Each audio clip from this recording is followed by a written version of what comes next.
일제의 나라를 빼앗긴 경술 국치일에 더 화가 난 사람들이 있습니다. 바로 일제 강제동원 피해자들인데요.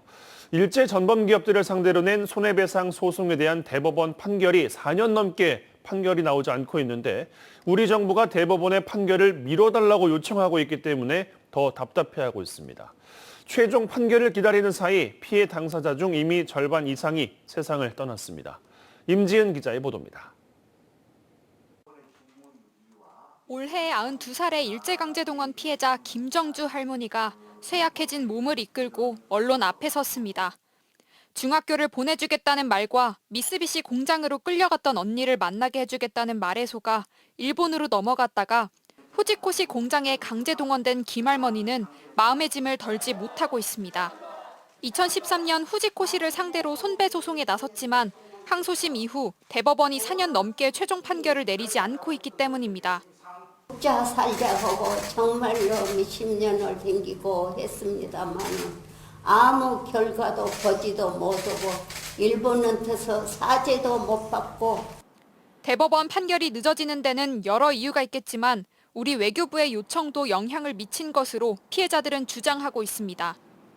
외교부가 지난해 7월 자산 매각과 관련해 외교적 노력을 기울이고 있다며 재판 절차를 미뤄달라는 취지로 대법원에 의견서를 제출했기 때문입니다. 항소기각 판결에 대해 대법원이 4년 또는 5년을 넘기면서까지 지연시키는 이유가 과연 무엇입니까? 대법원이 판결을 머뭇거리고 있는 사건은 이뿐만이 아닙니다.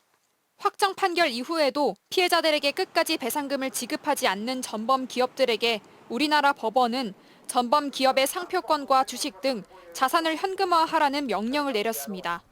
하지만 기업들이 이 명령을 다시 거부하면서 마지막 관문인 대법원의 결정만 남게 됐는데 이마저도 허송세월 길어지고 있습니다.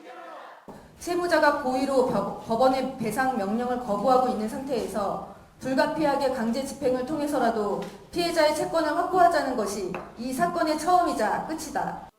김할머니 사건처럼 수년째 대법원에 머물러 있는 손해배상 소송은 모두 9건. 소를 제기한 피해 당사자 31명 중 생존해 있는 원고는 이제 10명밖에 되지 않습니다. MBC 뉴스 임지은입니다.